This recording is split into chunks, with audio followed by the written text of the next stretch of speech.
Et Jésus, s'approchant, leur parla et leur dit : « Toute puissance m'a été donnée dans le ciel et sur la terre. Allez donc et instruisez toutes les nations, les baptisant au nom du Père, du Fils et du Saint-Esprit, et leur apprenant à garder tout ce que je vous ai commandé. Et voici, je suis avec vous tous les jours jusqu'à la fin du monde. Amen. » Donc là, on a ce qu'on appelle la Grande Commission, c'est-à-dire c'est les dernières instructions de Jésus à ses disciples, juste avant que Jésus s'en aille au ciel, où il est encore, Jésus est encore au ciel. Juste avant de monter au ciel, Jésus donne les dernières instructions à ses disciples, instructions très importantes pour aller évangéliser le monde entier. Et il leur dit au verset 19, « Allez donc et instruisez toutes les nations, les baptisant au nom du Père, du Fils et du Saint-Esprit, et leur apprenant à tout faire. » Voilà. C'est très important de noter que le baptême, le fait de baptiser les gens, c'est vraiment au milieu de cette chose. On les instruit, on les baptise, et ensuite on leur apprend à respecter toutes les choses que Jésus nous a commandées. Donc le baptême, c'est très important. On voit ici que c'est très très important. Et en fait, le temps qui est utilisé ici, les baptisants, je ne me souviens plus comment ça s'appelle en français, mais c'est un temps qui veut dire qu'en fait, vous faites cette chose-là en même temps que vous faites la chose précédente. C'est-à-dire, vous allez les baptiser en même temps que vous allez les instruire, que vous allez instruire toutes les nations. Donc en fait, ça veut dire que vraiment, ça va ensemble. Le baptême, ça va avec toute l'instruction qu'on donne aux gens, toute l'instruction chrétienne qu'on donne aux gens. Ça va vraiment ensemble. Donc c'est très important. Alors aujourd'hui, on va étudier cette notion du baptême d'eau. Donc tout d'abord, en premier point, qu'est-ce que le baptême d'eau ? Qu'est-ce qu'on fait concrètement quand on baptise de ce baptême d'eau ? Alors déjà, il faut savoir que le mot grec derrière le mot baptême, c'est un mot qui veut dire immerger. Le mot grec derrière le mot baptiser, c'est un mot qui veut dire immerger. Donc, c'est-à-dire plonger sous l'eau, plonger quelque chose sous l'eau. C'est pour ça que déjà, rien que dans le mot même, on sait déjà que ce n'est pas par un petit peu d'eau qui est aspergée sur le front d'une personne, comme c'est fait dans l'Église catholique. Bon, mais ça, ce n'est pas biblique, parce que le mot baptiser, ça veut dire immerger, ça veut dire vous plongez quelqu'un sous l'eau, ou quelque chose sous l'eau. Ça veut tout simplement dire immerger. Donc déjà, rien que le mot devrait nous dire qu'on baptise par immersion totale de la personne dans l'eau. Et si les catholiques ne font pas un baptême comme ça, si les catholiques ne font qu'un petit peu d'eau sur le front d'une personne, c'est simplement parce qu'ils ne comprennent rien à la Bible et qu'ils ne comprennent rien à rien aux Écritures. Et même ils ne comprennent rien au grec non plus, à la langue grecque. Voilà. En fait, au lieu que ce soit écrit dans nos Bibles de baptiser les gens, ça pourrait être écrit de les immerger, voilà, de les plonger, tout simplement. Et je crois que les orthodoxes, tu confirmeras ou pas, mais je crois que les orthodoxes ne plongent pas. Non, ils font un petit peu. D'accord. D'accord. Je croyais que les orthodoxes. Ouais. D'accord.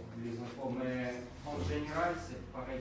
Pourtant, j'avais entendu dire que les orthodoxes, ils lisaient la Bible en grec, donc en fait, ils lisaient immergé, qu'ils lisaient le mot qui voulait dire plonger quelqu'un sous l'eau. J'avais entendu dire ça. Mais bon. Je connais pas, peut-être. Ok. Mais les orthodoxes font pareil. Ils comprennent rien à la Bible de toute façon. C'est pour ça qu'on est là, il faut leur apprendre tout ça. Pour ceux qui connaissent le mot baptiscaphe, donc un baptiscaphe, j'ai la définition ici. Un baptiscaphe est un appareil destiné à conduire des observateurs dans les grandes profondeurs sous-marines. Donc même en français, on a ce mot baptiscaphe. En fait, c'est un petit sous-marin, c'est un genre de petit sous-marin qui est un appareil qui permet d'aller sous l'eau. Donc on devrait savoir que rien qu'avec le mot baptiser, ça veut dire aller sous l'eau. Voilà. Donc, si vous voulez bien aller dans Marc chapitre 1, c'est juste la page suivante. Marc chapitre verset 9. Donc là, c'est le baptême de Jésus. Marc chapitre 1, verset 9.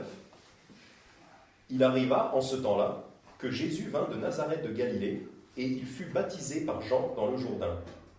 Et aussitôt, comme il sortait de l'eau, il vit les cieux s'ouvrir et le Saint-Esprit descendre sur lui comme une colombe.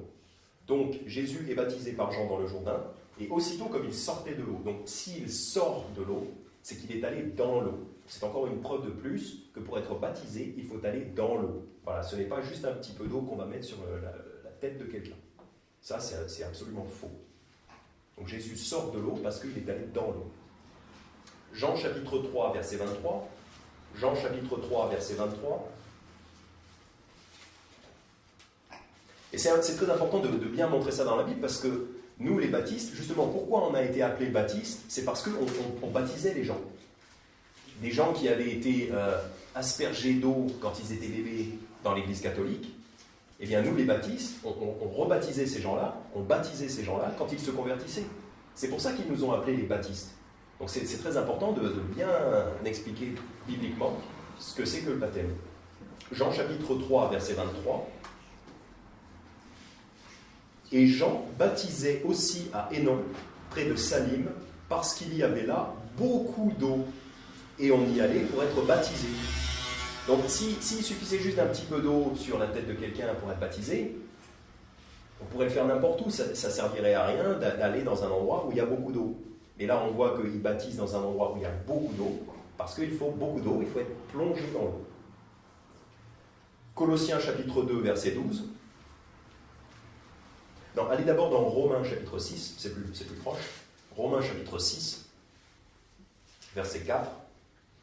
Romains chapitre 6, verset 4. On va le voir premièrement, puis ensuite on y reviendra. Romains chapitre 6, verset 4. Nous avons donc été ensevelis avec lui par le baptême en sa mort, afin que, comme Christ est ressuscité des morts par la gloire du Père, de même nous marchions, nous aussi, dans une vie nouvelle. Donc ce que je veux noter ici, c'est qu'il est dit, nous avons donc été ensevelis avec lui par le baptême. Donc enseveli, ça veut dire enterré. C'est pour ça qu'on va vraiment sous l'eau, on va complètement sous l'eau. On plonge complètement la personne sous l'eau. Parce qu'en fait, ça représente l'ensevelissement du Seigneur Jésus dans son tombeau. Mais on verra ça plus tard. Colossiens chapitre 2, verset 12. Colossiens chapitre 2, verset 12. Donc vous avez Romains, 1 Corinthiens, 2 Corinthiens, Galates, Éphésiens, Philippiens, Colossiens. Colossiens chapitre 2, verset 12. On va revoir la même chose.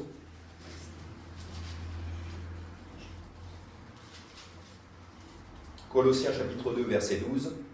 Ayant été ensevelis avec lui par le baptême, en lui aussi vous êtes ressuscités par la foi en la puissance de Dieu qui l'a ressuscité des morts. Donc là encore, ce que je veux noter, c'est qu'on nous dit que nous avons été ensevelis avec lui, donc avec Jésus, ensevelis avec lui par le baptême. Donc c'est vraiment enseveli, ça veut dire être enterré. Donc ça prouve encore que le baptême, c'est vraiment sous l'eau, complètement sous l'eau.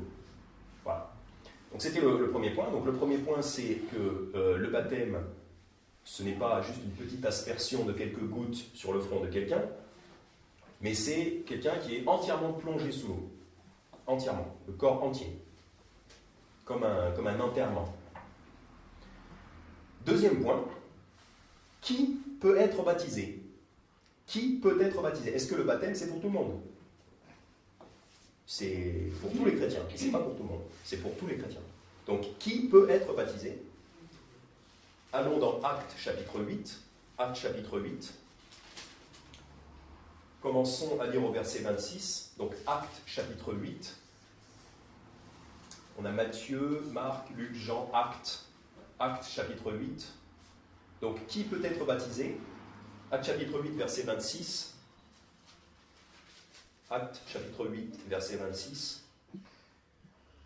Or, un ange du Seigneur parla à Philippe et lui dit: Lève-toi et va vers le midi, sur le chemin désert qui descend de Jérusalem à Gaza. S'étant levé, j'ai commencé au verset 26, maintenant au verset 27. S'étant levé, il partit. Or, voici un Éthiopien, eunuque, grand ministre de Candace, reine d'Éthiopie, surintendant de tous ses trésors, venu à Jérusalem pour adorer, s'en retournait et assis sur son chariot, lisait le prophète Ésaïe. Donc là, on a quelqu'un qui n'est pas sauvé et qui est en train de lire la Bible. Il est en train de lire Ésaïe. Alors l'Esprit dit à Philippe, approche-toi et rejoins ce chariot. Et Philippe, étant accouru, entendit qu'il lisait le prophète Ésaïe, et il lui dit, comprends-tu bien ce que tu lis ? Tu lis la Bible, est-ce que tu comprends la Bible ? Toi qui n'es pas sauvé encore.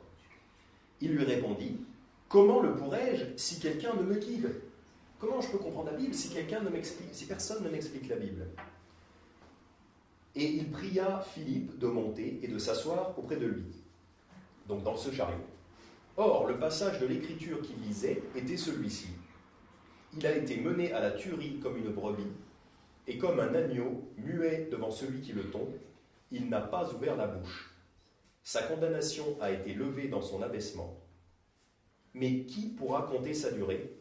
Car sa vie a été retranchée de la terre. En fait, c'est une citation d'Ésaïe 53, ça parle du Seigneur Jésus. Le Seigneur Jésus qui s'est laissé tuer pour nous, pour payer pour nos péchés. Verset 34. Et l'eunuque, prenant la parole, dit à Philippe, « Je te prie, de qui le prophète dit-il cela ? Est-ce de lui-même ou de quelque autre ?» Donc le monsieur, l'eunuque, l'Éthiopien, ne sait même pas que ça parle de Jésus. C'est pour ça qu'il faut lui expliquer, parce qu'il ne le sait pas. Quelqu'un qui lit la Bible, qui n'est pas sauvé, ne comprend pas que ça parle de Jésus. Il faut leur expliquer. Verset 35. Philippe, prenant la parole et commençant par cet endroit de l'Écriture, lui annonça l'évangile de Jésus. Et comme ils continuaient leur chemin, ils rencontrèrent de l'eau. Et l'eunuque dit, « Voici de l'eau, qu'est-ce qui m'empêche d'être baptisé ?» Donc c'est ça la question de mon point numéro 2, c'est ça. Qui peut être baptisé ? Donc c'est la question de l'eunuque. « Voici de l'eau, qu'est-ce qui m'empêche d'être baptisé ?» Philippe vient juste de lui parler de l'évangile, il vient juste de lui parler de Jésus. Et donc maintenant, on vient au baptême. Qu'est-ce qui m'empêche d'être baptisé ?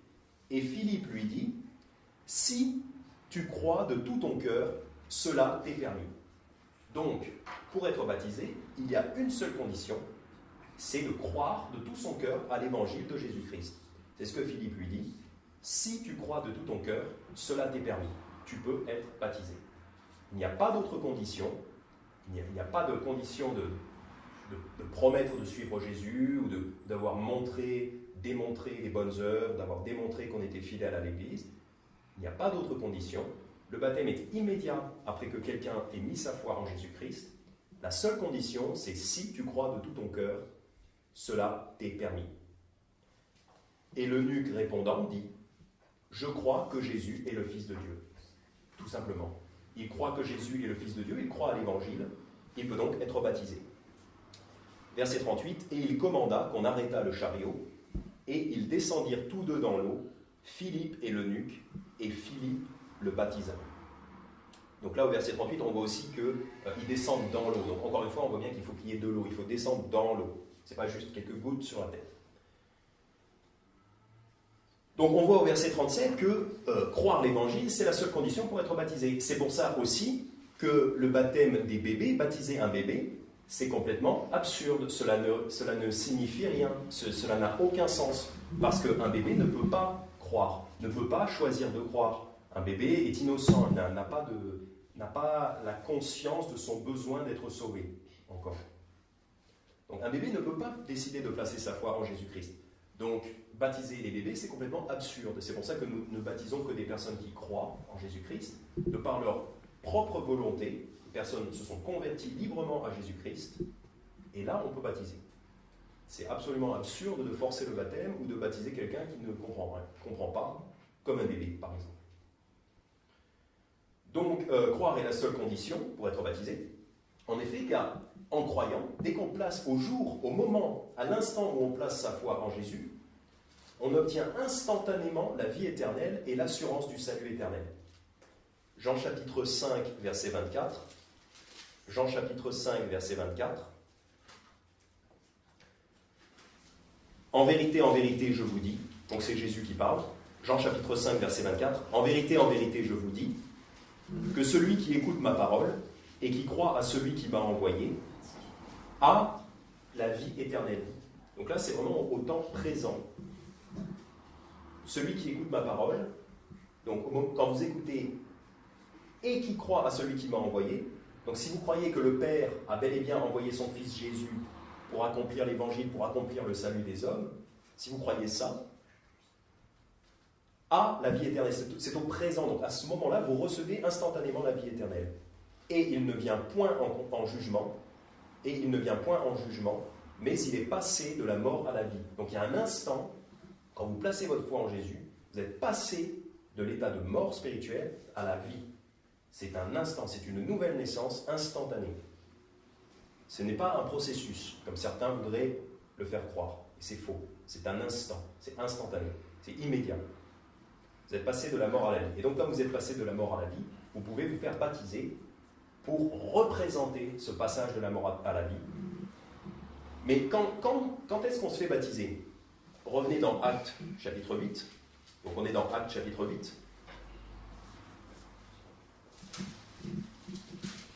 Enfin, en tout cas, on a vu dans Actes chapitre 8, c'est pas forcément la peine d'y retourner, on a vu dans Actes chapitre 8 que immédiatement après la confession de foi de l'eunuque éthiopien, donc immédiatement, verset 37, Philippe lui dit « Si tu crois de tout ton cœur, cela t'est permis. » Et l'eunuque répondant dit « Je crois que Jésus-Christ est le Fils de Dieu. » Immédiatement après, donc au verset 38, « Et il commanda qu'on arrêtât le chariot. » Donc ils sont même au bord de la route.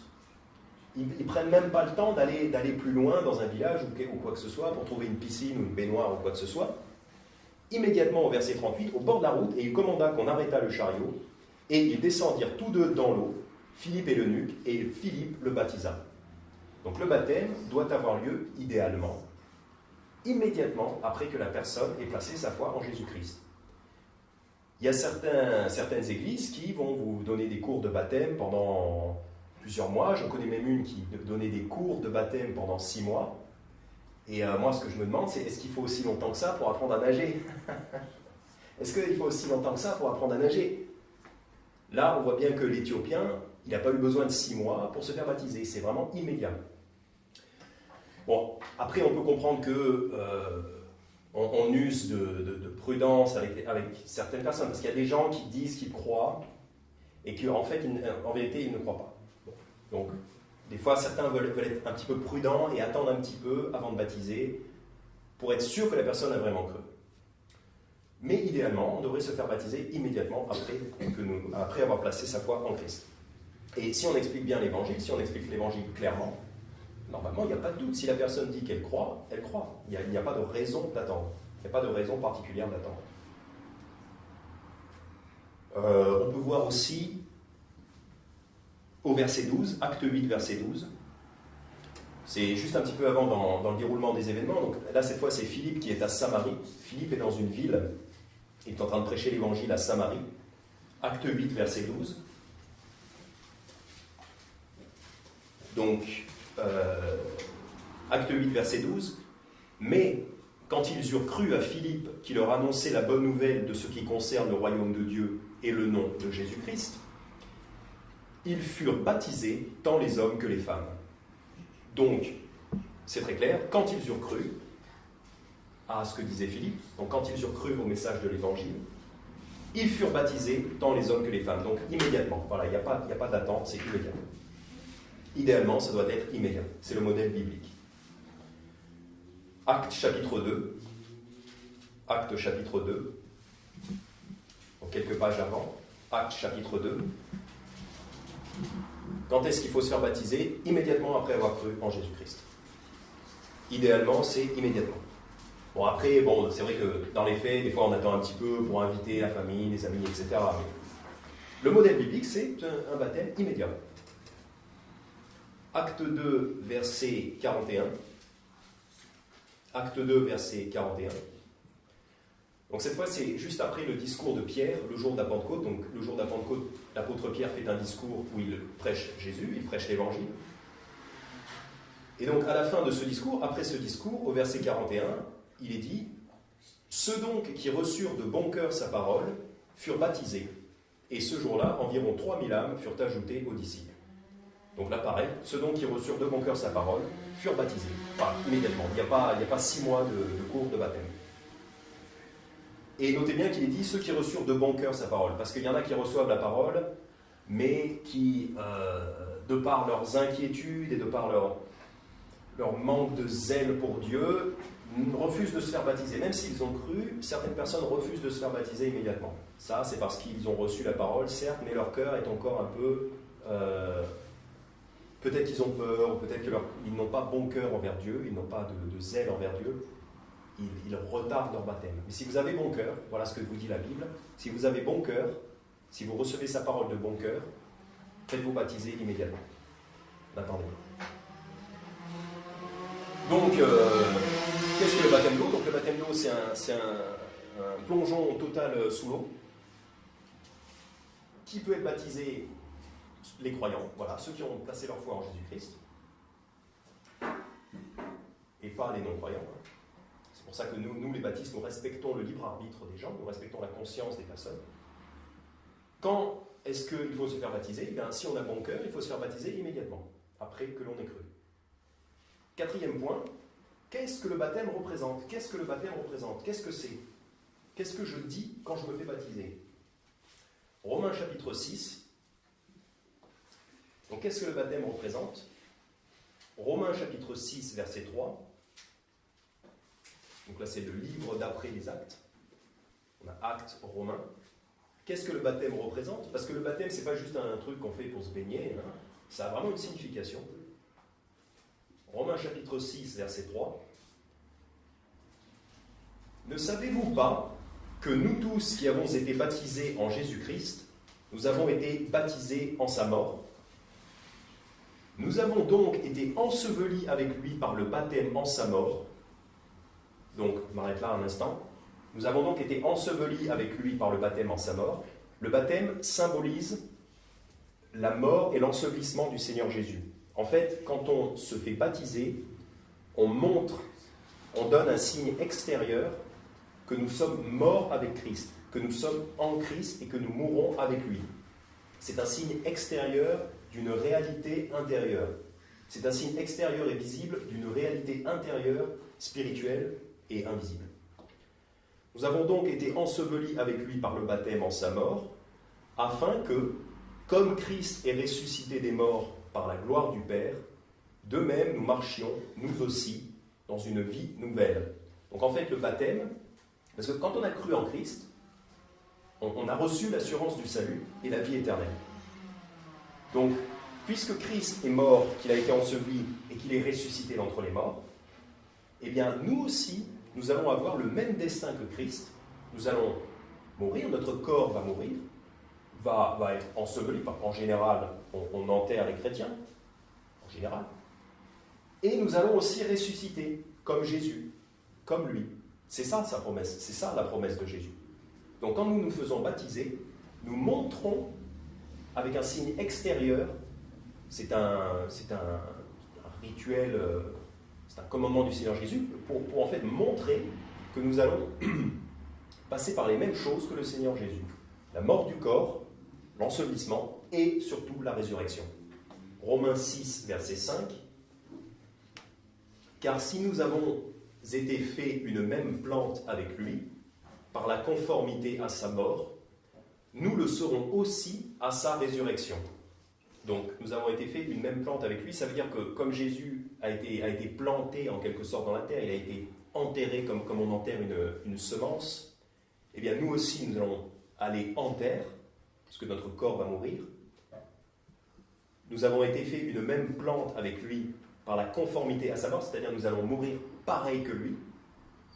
Nous le serons aussi à sa résurrection. Donc nous allons ressusciter pareil que le Seigneur Jésus, de la même façon. C'est ça que le baptême représente. Galates chapitre 3, verset 27. Je vais juste vous le lire. Galates 3, 27. Car vous tous qui avez été baptisés en Christ, vous avez revêtu Christ. Donc quand on a cru en Jésus-Christ, on a revêtu Christ, c'est-à-dire qu'on s'identifie à Christ, on est comme Christ, donc on a le même destin que lui. C'est ça. Et Colossiens chapitre 2, verset 12, donc on y était tout à l'heure, mais on va y revenir. va le regarder encore une fois. Colossiens chapitre 2, verset 12. Colossiens 2, verset 12. Ayant été ensevelis avec lui par le baptême, en lui aussi vous êtes ressuscités par la foi en la puissance de Dieu qui l'a ressuscité des morts. Donc là, c'est intéressant aussi de noter qu'il nous dit, en lui aussi, donc en Jésus, en lui aussi vous êtes ressuscités. Ça, c'est du temps présent. C'est très intéressant de noter que c'est du temps présent. Vous êtes ressuscités. Pourtant, on pourrait se dire, mais je ne suis pas encore ressuscité. Je ne suis pas encore ressuscité. J'ai encore ce vieux corps faible et pécheur. Je ne suis pas encore ressuscité.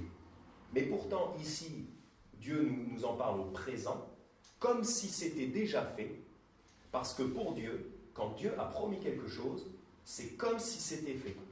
C'est pour ça qu'on peut avoir confiance en Dieu, parce que quand Dieu nous fait une promesse, c'est comme si c'était fait. C'est pour ça qu'ici, il nous dit, ayant été ensevelis avec lui par le baptême, en lui aussi, vous êtes ressuscités. Il ne dit pas vous serez ressuscités, il dit vous êtes ressuscités. Parce qu'en fait, c'est tellement sûr et certain avec Dieu qu'il peut le dire au temps présent. Même si, de fait, on n'est pas encore ressuscité. On attend encore la résurrection, on attend encore notre nouveau corps. Et il en parle au présent parce que c'est comme si c'était fait, en fait. C'est une promesse qui est sûre et certaine. Donc, le baptême représente, tout simplement, c'est une représentation extérieure, donc c'est un signe extérieur. C'est pour ça que souvent on le fait en public, c'est pour le montrer à un maximum de personnes. Le baptême d'eau est une représentation extérieure d'un état intérieur, c'est-à-dire le fait d'être sauvé, et c'est une représentation du fait que vous avez la foi qu'il va vous arriver ces choses-là. J'explique. Je crois en Christ, je crois l'Évangile. Donc, j'ai confiance en Jésus. Donc, je crois que je vais certes mourir, mon corps va mourir, mais je vais ressusciter grâce à la promesse de Jésus-Christ. Donc, puisque j'ai cette confiance, je me fais baptiser pour le montrer à tout le monde. Je montre à tout le monde que j'ai cette confiance, que je vais aller sous terre et que je vais revenir. C'est ça. Je montre ma confiance en Dieu et je montre extérieurement ce qu'il y a à l'intérieur, dans ma foi intérieure. Donc je crois que je suis mort avec Christ et que je vais aussi ressusciter avec lui. J'ai cette confiance, donc je me fais baptiser d'eau. C'est comme pour montrer quelque chose qui va vous arriver dans le futur, en fait. Vous montrez ce qui va vous arriver dans le futur, c'est-à-dire la résurrection. Donc, le baptême donc, représente la mort et l'ensevelissement et la résurrection du Seigneur Jésus, qui va aussi nous arriver à nous. Donc pourquoi le baptême? Pourquoi on se fait baptiser? Donc déjà, bon, c'est pour symboliser donc, ceci, la mort et la résurrection du Seigneur Jésus, qui va aussi nous arriver la même chose. Mais donc mon cinquième point, c'est pourquoi, donc quelles sont les autres raisons pour lesquelles vous devriez vous faire baptiser après avoir cru? Éphésiens chapitre 4. Éphésiens chapitre 4. Pourquoi donc, quelles sont les autres raisons pour se faire baptiser? Éphésiens chapitre 4. Éphésiens chapitre 4, commençant à lire au verset 1. Éphésiens chapitre 4, verset 1. Je vous exhorte donc, moi le prisonnier du Seigneur, à vous conduire d'une manière digne de la vocation qui vous a été adressée, en toute humilité et douceur, avec un esprit patient, vous supportant les uns les autres avec charité, vous appliquant à conserver l'unité de l'esprit par le lien de la paix. Donc là, il nous dit, voilà, soyez unis entre vous, les chrétiens, soyez un, soyez unis, soyez d'accord les uns avec les autres. Verset 4, il y a un seul corps et un seul esprit, comme aussi vous êtes appelés à une seule espérance par votre vocation. Un seul Seigneur, une seule foi et un seul baptême. Un seul Dieu et Père de tous, qui est au-dessus de tous, et par tous, et en vous tous. Donc là, il nous dit, voilà, au verset 5, il y a un seul Seigneur, une seule foi, un seul baptême. Donc il y a un seul baptême, c'est-à-dire qu'il n'y a qu'une seule façon de se faire baptiser, et c'est une chose que tous les chrétiens ont en commun. Tous les chrétiens ont en commun ce même baptême, cet ensevelissement sous l'eau, et cette sortie de l'eau qui symbolise leur ensevelissement sous terre un jour et leur future résurrection. Tous les chrétiens ont en commun ce même baptême. Donc s'il faut se faire baptiser, c'est aussi pour montrer votre union avec tous les chrétiens. C'est pour montrer votre union avec tous les chrétiens. Deuxième raison pourquoi il faut se faire baptiser, je vous invite à aller dans Jean chapitre 1. Jean chapitre 1. Matthieu, Marc, Luc, Jean. Jean chapitre 1, verset 25. Jean chapitre 1, verset 25. Ils lui demandèrent, « Pourquoi donc baptises-tu, si tu n'es ni le Christ, ni Élie, ni le prophète ?» Jean leur répondit et dit, « Pour moi, je baptise d'eau, mais il y a quelqu'un parmi vous que vous ne connaissez point. C'est celui qui vient après moi et qui est au-dessus de moi, et je ne suis pas digne de délier la courroie de ses souliers. » Ces choses se passèrent à Betharaba, au-delà du Jourdain, où Jean baptisait. Le lendemain, Jean vit Jésus qui venait à lui, et il dit, « Voici l'agneau de Dieu qui ôte le péché du monde. » Donc ça c'est Jésus. Jésus est l'agneau de Dieu qui enlève le péché du monde. « C'est celui dont je disais, il vient après moi un homme qui est au-dessus de moi, car il était avant moi. Et pour moi, je ne le connaissais pas, mais je suis venu baptiser d'eau, afin qu'il soit manifesté à Israël. » Donc là, au verset 31, pourquoi Jean baptisait d'eau ? Eh bien, afin que Jésus soit manifesté à Israël, afin de rendre témoignage à Jésus. Car le baptême, encore une fois, c'est un témoignage, c'est une façon de montrer ce que Jésus a fait. Donc, quand nous nous faisons baptiser, c'est aussi une façon de témoigner de notre foi et de témoigner à toute notre famille et tous les gens qui seraient spectateurs. C'est encore une façon de rappeler l'Évangile. C'est pour ça que Jean baptisait. Verset 31, et pour moi, je ne le connaissais pas. Donc en fait, Jean ne savait pas qui était Jésus précisément. Il ne savait pas si ce serait cette personne-là, ou cette personne-là, ou cette personne-là. Il ne savait pas précisément qui était Jésus. Mais il baptisait pour rendre témoignage à Jésus. Et en même temps que Jean baptisait, il disait qu'après lui, il allait venir quelqu'un de plus puissant que lui, c'est-à-dire Jésus-Christ. Donc le baptême est toujours bien entendu accompagné de la prédication de Jésus. Donc on annonce l'évangile en même temps qu'on baptême. Ces choses-là qu'on baptise, ces choses-là vont ensemble, bien sûr. Verset 32. Jean rendit encore ce témoignage, disant, « J'ai vu l'Esprit descendre du ciel comme une colombe, et il s'est arrêté sur lui. » Donc en fait, ça fait référence, quand Jean a vu l'Esprit descendre, donc le Saint-Esprit de Dieu descendre du ciel comme une colombe, et s'arrêter sur Jésus, ça fait référence au baptême de Jésus. Donc on va regarder le baptême de Jésus, Matthieu chapitre 3. Matthieu chapitre 3, pour regarder le baptême de Jésus, car même le Seigneur Jésus s'est fait baptiser. Même le Seigneur Jésus s'est fait baptiser. Matthieu chapitre 3, verset 13. Matthieu 3, verset 13. Alors Jésus vint de Galilée au Jourdain vers Jean pour être baptisé par lui. Mais Jean s'y opposait en disant, « C'est moi qui ai besoin d'être baptisé par toi, et tu viens à moi ?» Donc en fait là, Jean le Baptiste fait preuve d'humilité. Il dit, « C'est toi Jésus qui est supérieur à moi, tu es supérieur à moi, car Jésus est supérieur à chacun d'entre nous. Tu es supérieur à moi, Jésus, j'ai besoin de ta bénédiction, j'ai besoin que ce soit toi qui s'occupe de moi, en gros. J'ai besoin d'être baptisé par toi, et tu viens à moi. » Jean a cette humilité-là. Et voyons ce que Jésus lui répond, verset 15. « Et Jésus, répondant, lui dit, « Ne t'y oppose pas pour le moment, car c'est ainsi qu'il nous convient d'accomplir tout ce qui est juste. » Alors il ne s'y opposa plus. Donc Jésus lui dit, « Non, écoute, baptise-moi, car c'est en faisant ça, on va faire tout ce qui est juste. » Parce que Jésus est venu pour accomplir toute la loi, il est venu pour respecter tout ce qui avait été écrit de lui, il est venu pour accomplir tout ce qui avait été écrit de lui, il est venu en fait pour obéir à son Père, pour obéir à Dieu le Père.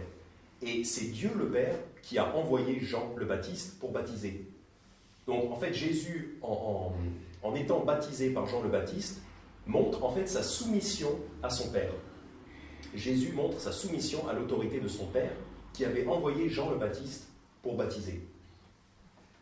D'ailleurs, Jean le Baptiste était déjà prévu en Malachie chapitre 4, on ne va pas regarder, mais Jean le Baptiste était déjà prévu en Malachie chapitre 4 et en Ésaïe chapitre 40, si vous voulez regarder plus tard peut-être. Donc Dieu, le Père, avait déjà prévu que Jean le Baptiste allait venir. Donc en fait, Jésus, en acceptant d'être baptisé par Jean le Baptiste, Jésus montre sa soumission à l'Ancien Testament et à son Père. C'est très important. Parce que Jésus n'est pas arrivé en son propre nom, Jésus n'est pas arrivé pour se faire valoir lui-même, mais Jésus est venu pour obéir à son Père et pour accomplir toutes les Écritures. Donc il fallait que Jésus respecte le baptême de Jean. Et donc continuons à lire, donc Matthieu 3, verset 16. « Et quand Jésus eut été baptisé, il sortit aussitôt de l'eau. » Donc là encore une fois, on voit qu'il sort de l'eau. Donc s'il sort de l'eau, c'est qu'il a dû y rentrer entièrement. « Et quand Jésus eut été baptisé, il sortit aussitôt de l'eau, et à l'instant, les cieux s'ouvrirent à lui, et il vit l'Esprit de Dieu descendant comme une colombe et venant sur lui. » Donc les cieux s'ouvrirent, donc on voit comme une fenêtre dans le ciel, et le Saint-Esprit de Dieu qui descend comme une colombe qui se pose sur Jésus, qui vient sur Jésus. Verset 17, « Et voici une voix des cieux qui dit, « Celui-ci est mon Fils bien-aimé en qui j'ai pris plaisir. » Donc en fait, juste après son baptême, il y a la voix de Dieu le Père qui vient directement dire « Celui-ci est mon Fils bien-aimé en qui j'ai pris plaisir. » Donc en fait, Dieu le Père approuve Jésus-Christ juste après son baptême. Donc c'est très important. Voilà, Jésus se fait baptiser au début de son ministère, et juste après le baptême, on voit que Dieu, son Père, l'approuve. Donc on voit bien que le baptême de Jésus, c'est très important. Et puisque Jésus est notre exemple en toutes choses, eh bien, il faut que nous nous fassions baptiser dès le début de notre ministère. C'est-à-dire dès que nous sommes sauvés. Dès que nous croyons l'Évangile, dès que nous sommes sauvés, il faut que nous nous fassions baptiser, comme Jésus, pour être approuvés de Dieu. Donc, petit résumé récapitulatif de tout ce qu'on a vu. Le baptême, qu'est-ce que le baptême? Donc, qu'est-ce que c'est le baptême? On prend quelqu'un, on plonge cette personne dans l'eau et on la fait ressortir de l'eau. Voilà. Ça n'a rien à voir avec ce que font les catholiques. Ce que font les catholiques, c'est de l'ignorance totale. Qui peut être baptisé? Eh bien, tous les croyants peuvent être baptisés. La condition pour être baptisé, c'est de croire l'Évangile, de croire en Jésus-Christ. Quand faut-il se faire baptiser? Eh bien, idéalement, le modèle biblique, c'est de se faire baptiser immédiatement après avoir cru. Qu'est-ce que le baptême représente? Eh bien, le baptême est une démonstration extérieure d'une réalité intérieure, c'est-à-dire je me baptise car je crois que je vais mourir comme Christ, que je vais être enseveli sous l'eau, enfin sous terre, et que je vais ressusciter. Donc je ressors de l'eau pour montrer que j'ai confiance que je vais ressusciter. Et pourquoi on doit se faire baptiser? Plusieurs raisons. Bien, pour montrer notre union avec tous les chrétiens du monde entier. Il n'y a qu'un seul baptême, qu'une seule façon de se faire baptiser.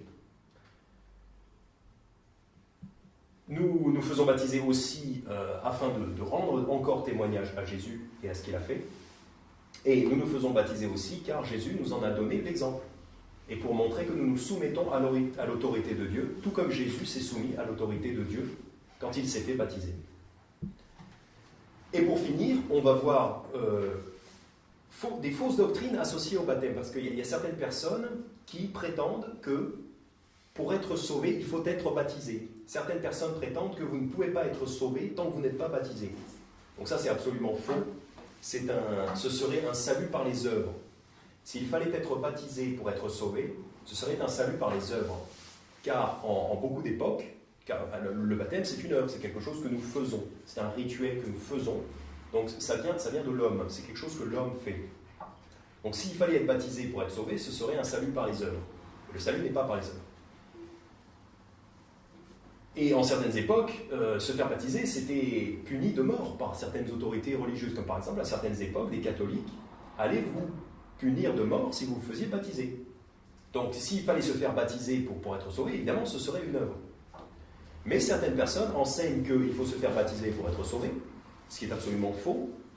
Nous allons voir quel passage ils utilisent.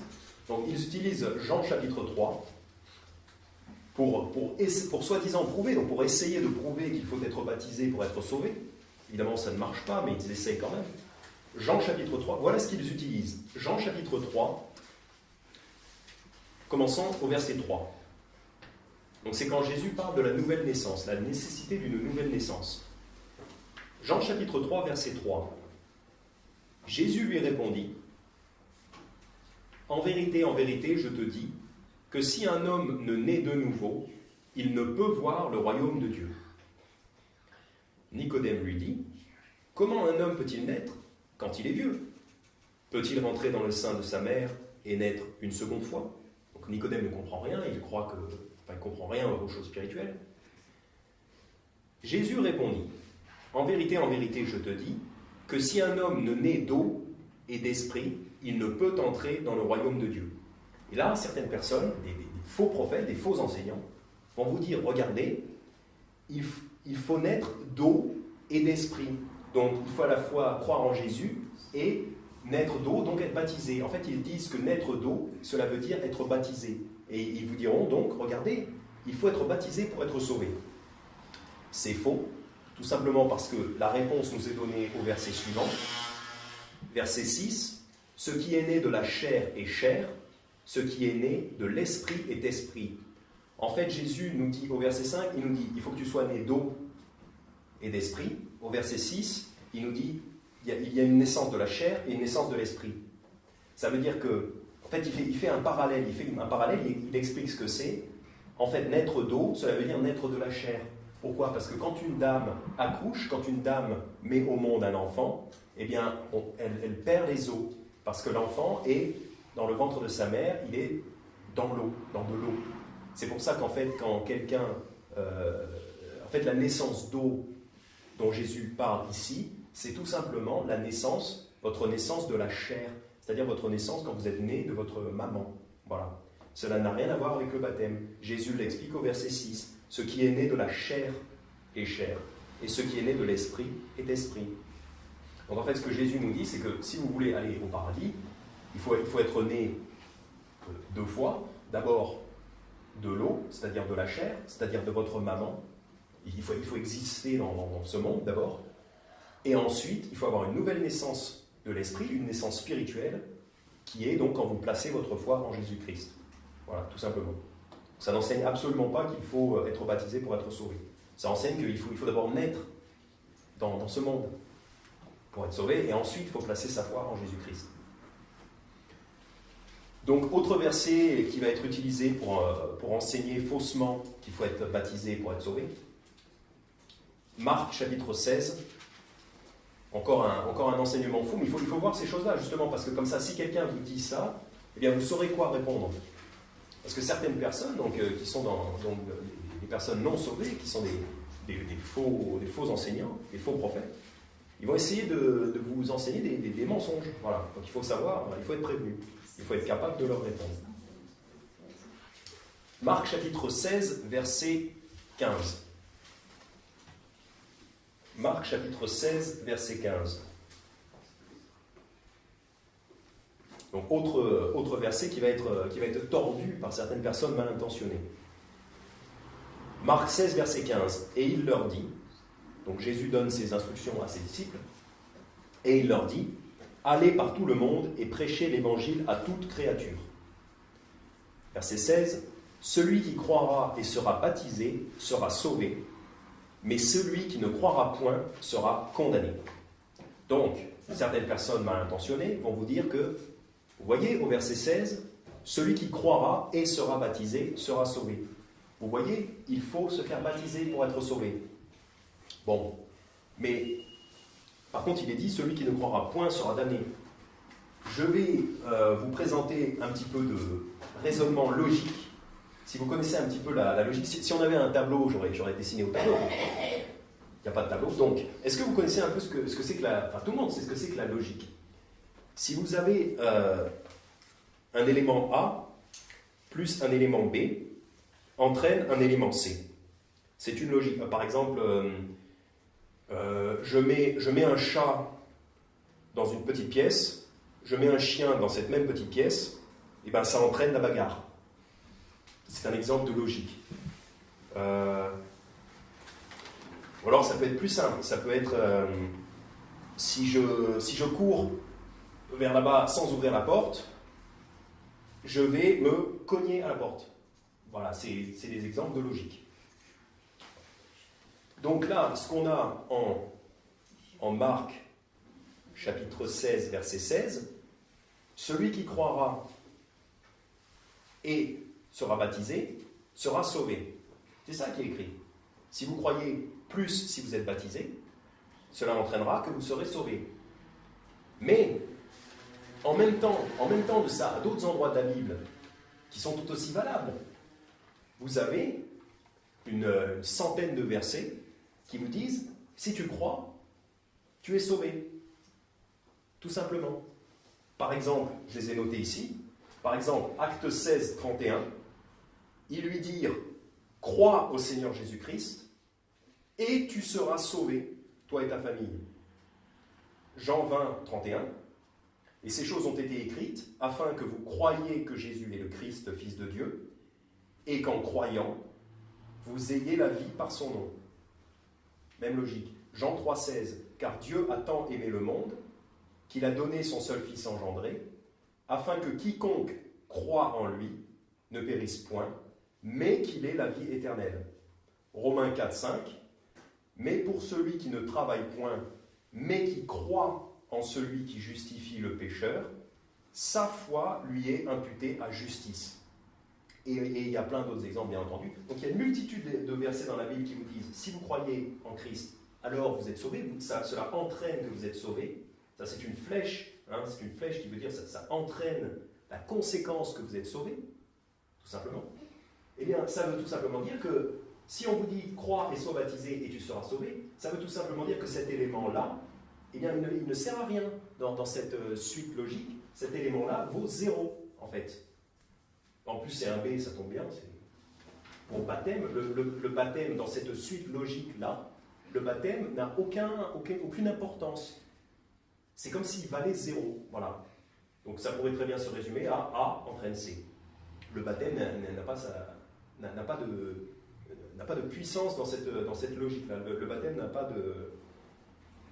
Voilà, si vous avez ces deux équations, ça veut tout simplement dire que B n'a aucune espèce d'importance ici. Et c'est le cas donc pour Marc chapitre 16, verset 16, celui qui croira et sera baptisé sera sauvé. Eh bien, tout simplement, si vous croyez, vous êtes baptisé. Donc on aurait pu aussi dire, celui qui croira et courra un marathon sera sauvé. C'est vrai. Si vous croyez et vous courez un marathon, vous serez sauvé, vous irez au paradis. Et le marathon n'a rien à voir là-dedans, mais bon, vous pouvez aussi dire, celui qui croit et roulera en 205 sera sauvé. C'est vrai. Mais rouler en 205 n'a absolument rien à voir dans le fait d'être sauvé. On peut rajouter des choses qui n'ont rien à voir dans le salut et dire, voilà, si vous faites ça et ça, vous serez sauvé aussi. Voilà. Alors pourquoi, il y a quand même une raison, pourquoi Dieu nous écrit ici, celui qui croira et sera baptisé sera sauvé. Eh bien, c'est parce que dans l'idée de Dieu, ces choses-là vont ensemble, tout simplement. C'est pas qu'on a besoin d'être baptisé pour être sauvé, qu'on n'a pas besoin d'être baptisé pour être sauvé, mais dans l'idée de Dieu, ces choses-là vont ensemble, puisqu'on a vu juste avant que, normalement, le baptême, c'est immédiatement après que vous êtes sauvé. Donc c'est logique pour Dieu de vous mettre ça dans la même phrase, parce que normalement, idéalement, quand on croit en Jésus-Christ, on se fait baptiser tout de suite. C'est pour ça qu'il le met dans la même phrase, ça va ensemble. Ces choses-là vont ensemble. Mais la logique nous prouve qu'il n'y a pas besoin du baptême pour être sauvé. Voilà, c'est évident. Et encore une autre preuve de ça, si vous voulez aller dans 1 Corinthiens chapitre 1, et on finira là. 1 Corinthiens chapitre 1.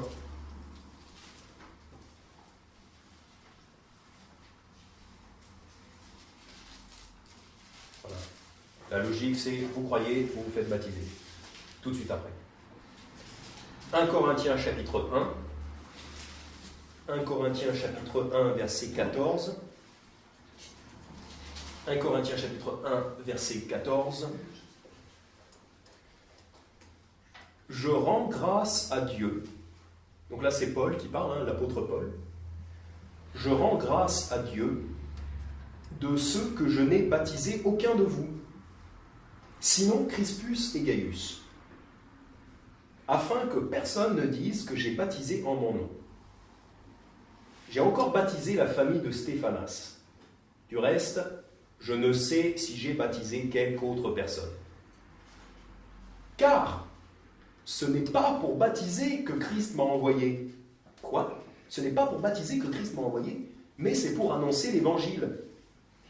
Non avec la sagesse du langage, afin que la croix de Christ ne soit pas rendue inutile. Donc là, ce que nous dit l'apôtre Paul, c'est intéressant. Il nous dit, ce n'est pas pour baptiser que Christ m'a envoyé, mais c'est pour annoncer l'évangile. Donc s'il fallait être baptisé pour être sauvé, évidemment que Paul aurait été envoyé pour baptiser. Mais là, cette phrase-là nous montre bien que être baptisé, ce n'est pas nécessaire à être sauvé, puisque Paul dit, voilà, moi, mon job, mon travail, mon rôle, mon travail principal, c'est de prêcher l'évangile. C'est ça mon rôle principal. Et prêcher l'évangile, ça suffit pour que quelqu'un soit sauvé. Si quelqu'un croit l'évangile, cette personne est sauvée. Paul dit, voilà, ce n'est pas mon rôle de baptiser. S'il fallait être baptisé pour être sauvé, eh bien, cette phrase-là n'aurait pas de sens. Paul aurait dit quelque chose comme « j'ai été envoyé pour prêcher l'évangile et pour baptiser ». Mais non, ce n'est pas le cas. Alors, ce qui est intéressant de noter dans ce passage aussi, c'est que, au verset 14, « Je rends grâce à Dieu de ce que je n'ai baptisé aucun de vous, sinon Crispus et Gaius. » Pourquoi ? Verset 15, « Afin que personne ne dise que j'ai baptisé en mon nom. » Donc c'est intéressant, en fait, Paul était célèbre, alors Paul était une célébrité, donc en fait il n'a pas baptisé, l'objectif c'était de ne pas permettre que quelqu'un accorde trop d'importance à qui fait le baptême. En fait, ça nous montre que, parce que la Bible ne dit pas forcément très clairement qui peut faire le baptême, qui peut faire le baptême, alors qui peut être baptisé, elle nous le dit, ce sont les croyants, mais la Bible n'est pas très claire quant à qui peut faire le baptême. Mais Paul dit, voilà, c'est bien que moi, je n'ai pas fait les baptêmes, parce que sinon, le risque, c'est qu'ensuite, il y a des gens qui vont dire, moi, j'ai été baptisé par Paul, moi, j'ai été baptisé par Apollos, etc., etc. Et ça risquerait de faire différents clans, différents clans, et ça risquerait de créer des divisions si quelqu'un voulait dire, j'ai été baptisé par cette célébrité-là, parce que Paul était célèbre. Donc je suis meilleur que toi parce que j'ai été baptisé par Paul. Paul ne voulait pas ça, donc il a dit, ok, moi je ne baptiserai pas. Et c'était probablement un de ses compagnons qui baptisait, c'était probablement Barnabas, ou quand il était avec Silas, ou Barnabas, ou un collègue à lui qui baptisait. Mais Paul dit que, voilà, il n'a pas baptisé. Et au verset 16, c'est rigolo parce qu'au verset 15, il dit, au verset 14, il dit, je n'ai baptisé aucun de vous, sinon Crispus et Gaius. Et après, au verset 16, il dit « J'ai encore baptisé la famille de Stéphanas ». En fait, pour lui, c'est pas très important. Il dit « J'ai baptisé personne. » Ah si, oui, j'ai baptisé, machin, ouais, voilà. Parce qu'il s'en rappelle après. Il s'en rappelle après parce que pour lui, c'est pas très important. Voilà, c'est pas très important qui a baptisé. Et c'est pareil pour nous, hein, c'est pas très important qui nous a baptisés. Ce qui est très important, c'est d'avoir cru en Christ et d'être baptisé par quelqu'un qui est sauvé, par quelqu'un qui partage la même foi. Mais c'est pas très important que ce soit Billy ou Tim ou n'importe qui vous baptise.